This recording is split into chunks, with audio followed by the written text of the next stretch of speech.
Давай откроем парикмахерскую для корги. А что это?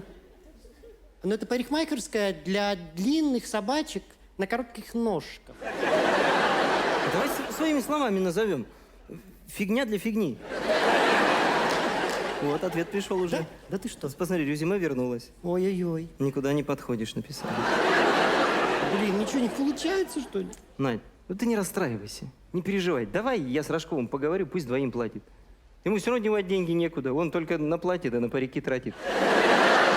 Давай, он согласится. Я согласен. Давай спрашивать его не будем. У него Конечно. фляга свистит, знаешь, какой.